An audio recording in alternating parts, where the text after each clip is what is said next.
moderne en général. Alors, prenons maintenant des aspects de la civilisation musulmane. Et là, je vais devoir aussi, bien entendu, faire des résumés un peu de chacun de ces thèmes pour ne pas être trop long et ne pas dépasser le temps qui m'est imparti. Premier aspect, un Dieu unique. Dieu nous dit dans le Coran, et ne dites pas trois. Nous savons que l'islam nous enseigne que les connaissances peuvent être acquises par deux voies au niveau de la religion. Par la raison, al-aql, et par la tradition transmise, al-naql. Or, dans les connaissances religieuses qu'on trouve par exemple dans le Coran et dans la Sunna ou bien dans tout texte révélé, eh bien, on nous enseigne, on nous apporte des connaissances que nous ne pouvons pas connaître par la raison. Prenez un exemple, les anges. Ce que l'on sait dans le livre au sujet des anges, ce sont des connaissances, des données qu'on ne peut pas acquérir par soi-même. Donc, ce que nous ne pouvons pas comprendre et atteindre par notre raison nous est livré dans l'islam, dans le texte révélé. Vous allez comprendre pourquoi je mets cela en évidence. Parce que justement la Trinité, c'est, chez les chrétiens eux-mêmes, une notion qui est un pur mystère. Le mystère de la Trinité, c'est quelque chose qu'on ne peut pas rabaisser au niveau de la raison, mais qui dépasse la raison. Or, de deux choses l'une, si soit on devrait pouvoir atteindre la Trinité par l'usage rationnel que Dieu nous a donné, soit, si ce n'est pas possible, on devrait pouvoir en trouver l'énoncé dans les textes révélés. Or, nulle part dans la Bible, on ne trouve clairement exprimée la notion de la Trinité. Elle n'est énoncée nulle part en tant que Trinité. Le mot Trinité ne se trouve nulle part dans la Bible.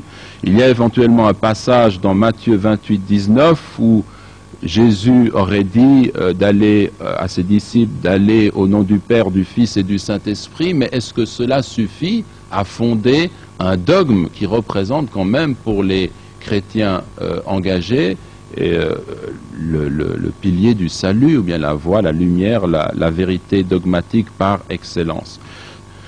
De plus, au niveau de ce qui relève de l'être, et là je le dis en quelques mots, mais il faudrait développer ce point-là, la philosophie ou la pensée musulmane ne connaît pas la philosophie de l'être parce que ce terme « être » n'a pas été formulé, n'est pas formulable dans les langues sémitiques, ce qui a posé un nombre considérable de questions, mais ce qui rejoint absolument toutes les critiques modernes qui ont été faites de la métaphysique de l'être, en ce sens qu'on a parlé de mythes grammaticaux, d'une métaphysique qui est fondée sur du néant, parce que l'être en tant qu'être, c'est une notion qui reste purement verbale. On ne la trouve pas exprimé comme en grec dans la langue arabe. Or, donc, ni au niveau de l'être, ni au niveau de la Trinité, nous n'avons un rapport dans la tradition islamique à Dieu, mais au niveau d'un Dieu qui est un et unique. La ilaha illallah. Et au niveau de cette unicité, la raison et la foi se rejoignent entièrement. Un deuxième point, c'est que dans le Coran, nous avons une indication, c'est que le livre nous renvoie constamment à la création. Il y a les versets révélés, et puis il y a l'ayat, les signes de la création. Et cela aussi, c'est une harmonie qui est tout à fait prodigieuse. Dieu nous dit, dit, regardez ce qui est dans les cieux et sur la terre. Et c'est pourquoi il n'y a jamais eu, en climat musulman, d'opposition entre la science et la religion. Je passe aussi sur un certain nombre d'éléments qu'on pourrait relever qui montrent vraiment à quel point il y a là une harmonie entre la science et la religion. Mais ce qui est intéressant, c'est que, comme nous l'avons vu tout à l'heure, en évoquant Descartes, qui posait le primat de la raison et du sujet pensant, c'est que l'attitude qui va être dictée par cette nouvelle philosophie, c'est de douter plutôt que croire.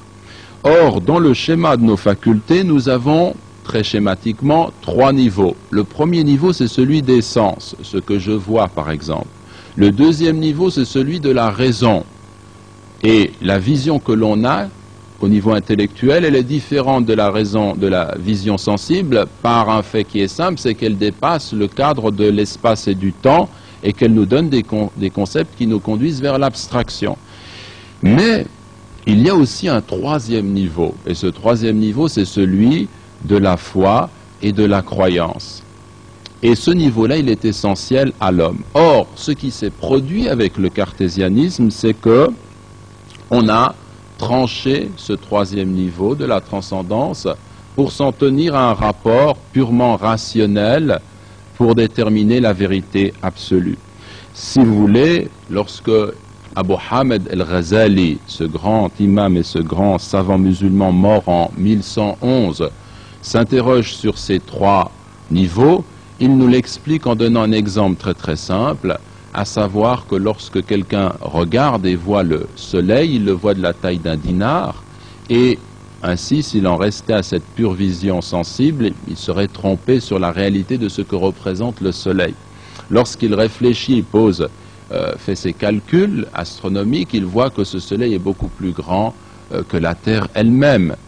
Et il pose cette question: existe-t-il au-delà de la raison une connaissance, une lumière qui orienterait la raison, tout comme la raison oriente elle-même les sens? Et il dit oui, ce niveau existe bien, c'est une faculté supra-rationnelle, mais qui ne va pas contre la raison.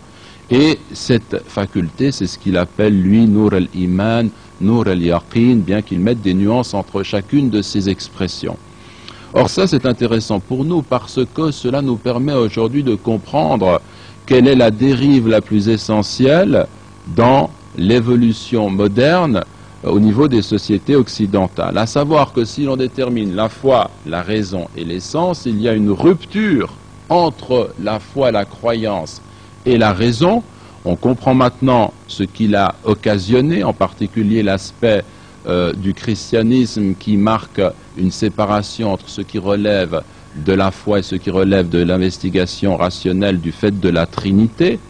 Mais on observe aussi que finalement ce qu'on a retenu de l'homme, c'est ces deux aspects-là, raison et sens et connaissance sensible. Tout ce qui relève de la foi est écarté. Écarté de quoi?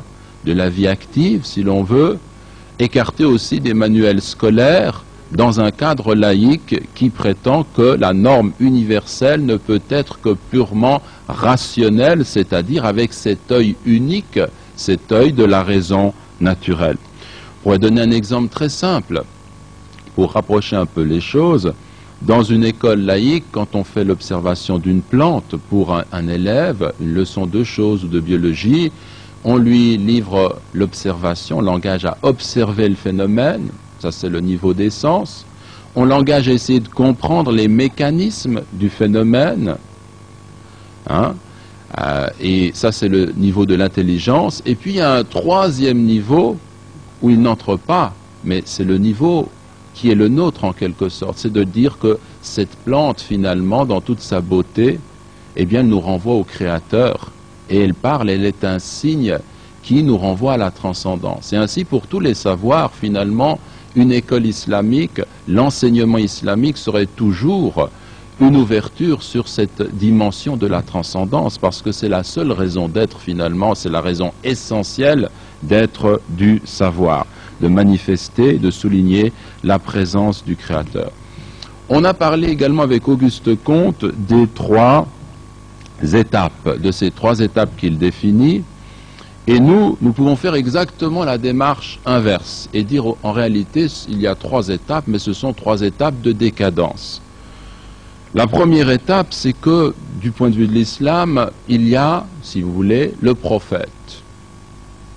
Le prophète, quand je dis, c'est le terme générique, si vous voulez, qui vient à l'humanité et qui, ou bien aux hommes, et qui apporte finalement ce message du tawhid, de la prophétie. Et c'est l'âge de la prophétie, c'est l'âge aussi où les générations ont reçu ce message de la soumission à Dieu, et surtout dans ce message, la notion d'un Dieu qui est unique, la ilaha illallah. Ça c'est le sommet, si vous voulez, de la connaissance pour l'être humain. Et en ce sens, vous avez un philosophe qui s'appelle Jaspers, qui écrivait: nous ne pouvons nous conduire envers la divinité que conformément aux exigences de la Bible. Pas d'image et pas de représentation de Dieu. Un seul Dieu, et avec soumission, ta volonté soit faite. Ce qu'il dit finalement, c'est en substance le message de l'islam et de la soumission à Dieu. Or, il y a une deuxième étape